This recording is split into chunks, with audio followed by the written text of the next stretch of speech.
बाबा का ढाबा। शहर के घंटाघर के पास एक बूढ़ा बूढ़ी एक छोटा सा ढाबा चलाते थे। दोनों एक दूसरे का सहारा थे और किसी तरह अपना पेट पाल रहे थे, लेकिन महंगाई ने उनका जीना मुश्किल कर दिया था। आज सुबह से सिर्फ 2 ग्राहक आए हैं और शाम के 5 बज गए हैं। कुछ समझ में नहीं आ रहा कि क्या करें। वो सब कह रहे हैं कि बाजार में मंदी आ गई है, इसीलिए सबकी गिराई नहीं चल रही। अरे बुढ़ापे में पैसों के लिए इतनी मगजमारी करनी पड़ रही है। अभी तो हाथ पैर चल रहे हैं तो काम धाम हो जाता है, बिस्तर पर आ गए तो पता नहीं कैसे चलेगा। बेटा बेटी सब छोड़ के चले गए हमको, बस गरीबी ने नहीं छोड़ा। भगवान के घर देर है अंधेर नहीं, सुनते सुनते हमारी आंखों में अंधेरा छा गया। कल भी बचा हुआ खाना कुत्तों को देना पड़ा था, आज भी यही करना पड़ेगा। रोज की तरह आज भी ग्राहकी नहीं हुई थी। रात को बाबा और अम्मा सड़क किनारे बने अपने ढाबे में ही सो जाते हैं। अगले दिन सुबह सुबह ही एक ग्राहक आ जाता है। बाबा जरा एक चाय और एक कचौरी तो देना। जी भैया, अभी गर्मा गर्म कचौरी तल के दे रहा हूँ। एक ही चाहिए बेटा? आपके साथ आई मैडम जी नहीं खाएंगी क्या?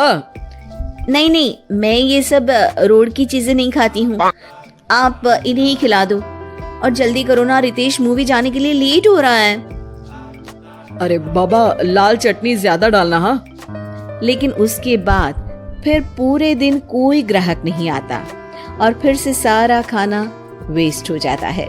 ये सिलसिला कई दिनों तक चलता है और तभी एक दिन एक लड़का वहां अपना मोबाइल लहराते हुए पूछता है, हेलो दोस्तों, कैसे हैं आप सब? ठीक ही होंगे, मैं भी ठीक हूँ। और आज हम हैं किशनगंज के बाबा के ढाबे पर। चलिए देखते हैं कि बाबा क्या क्या बनाते हैं।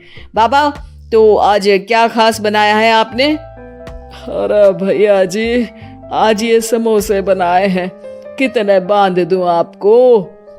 हाँ भैया जी, लाल चटनी के साथ बहुत अच्छे लगेंगे, ले लीजिए ना। ये देखिए दोस्तों, समोसे को बांध कर दिखा रहे हैं और ये लाल चटनी को देख के तो मुंह में पानी आ गया। आज तो मजा आ जाएगा, आइए चखते हैं दोस्तों। लड़का समोसा चखते ही तारीफों के पुल बांध देता है। वाह वाह वाह, मजा आ गया, इतना अच्छा समोसा मैंने तो कभी नहीं खाया। आपको यहाँ जरूर आना चाहिए और ये समोसा जरूर खाना चाहिए। और एक चीज, ये देखो, ये रोड साइड पर इनका ढाबा है, इनकी हेल्प तो होनी ही चाहिए। अच्छा, वैसे और क्या क्या बनाते हैं आप? बेटा, पराठे मैगी सब बनाते हैं।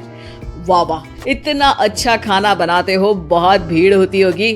अरे नहीं बेटा, कोई नहीं आता हमारे ढाबे पे, पैसे पैसे को तरस गए हैं।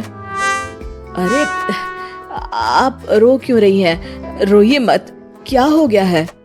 अरे बेटा, कुछ बिकता ही नहीं है, आधे भाव में चीजें बेच रहे हैं, प्यार से बना रहे हैं, फिर भी।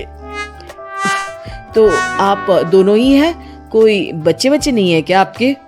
अरे बेटा, जो है वो हमें छोड़ के कहीं चला गया है, उसके कारण ही हमें ऐसे दिन देखने पड़ रहे हैं।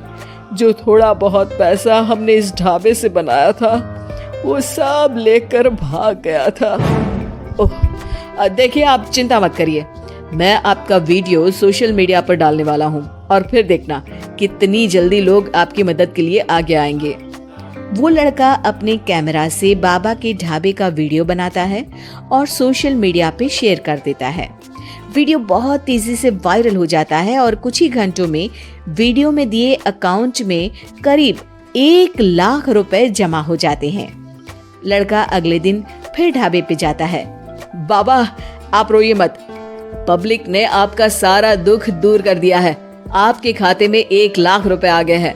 अब टेंशन लेने की कोई बात नहीं है, टेंशन भूल जाइए और मजे कीजिए। अरे बेटा, तुम्हारा हम कैसे धन्यवाद करें, तुम्हारे कारण इस दुकान पर आज इतनी भीड़ लगी है, वरना हम दोनों ने तो उम्मीद ही छोड़ दी थी। हरा जुग जुग जियो बेटा, तुमने आज एक गरीब का भला किया है। भगवान तुम्हें बहुत तरक्की देंगे। बाबा की कहानी सोशल मीडिया के बाद टीवी पर भी फेमस हो जाती है और टीवी पर बाबा का बेटा उनकी कहानी देख लेता है और उसकी नजर बाबा के खाते में आए रुपयों पर पड़ती है। 1 लाख रुपया, वो भी एक दिन में? अरे ऐसा ही चलता रहा तो ये दोनों तो करोड़पति हो जाएंगे और मैं ऐसा ही रह जाऊंगा। लगता है यही समय है इनके पास वापस जाने का। 2-3 इमोशनल डायलॉग चिपका दूंगा, दोनों मान जाएंगे। और ये देखकर बाबा का बेटा उनके पास वापस चला जाता है। अब बाबा मैं आ गया बाबा। अब मैं आ गया हूँ, आप चिंता मत कीजिए, मैं आपकी पूरी मदद करूंगा। अब तो मेरी आंखें खुल गई है बाबा। अरे बेटा, कितना याद करते थे तुझे मेरे लाल। अपने बूढ़े माँ बाप को छोड़ के अब कहीं मत जाना। अरे नहीं नहीं माँ, तब तो मेरी मजबूरी थी, लेकिन अब नहीं। मुझे माफ कर दीजिए माँ बाबूजी। बाबा काफी नरम दिल के इंसान थे और बेटे के आने की खुशी उनके लिए पैसों से कहीं ज्यादा होती है। वो अपने बेटे को माफ कर देते हैं। बेटा, हम तो कुछ साल में बचेंगे भी या नहीं कोई भरोसा नहीं, लेकिन तू मेहनत करके ये ढाबा चलाना, और इसलिए आज से मैं ये ढाबा और ये पैसे तेरे नाम करता हूँ। अब हमारी तो उम्र हो गई है, अब तू काम करना और हम घर बैठकर खाएंगे। ये कहकर बाबा सारा पैसा अपने बेटे को दे देते हैं और आराम से अपनी पत्नी को लेकर अपने पुराने घर चले जाते हैं। ढाबे पर काफी भीड़ बढ़ती है। कुछ दिन में ही बेटा काफी पैसे कमा लेता है। एक दिन जब व्लॉगर लड़का वहां पहुंचता है तो देखता है ढाबा बंद है। वो बाबा के पास जाता है। अरे बाबा, आपने अपना ढाबा क्यों बंद कर दिया? ढाबा बंद नहीं तो?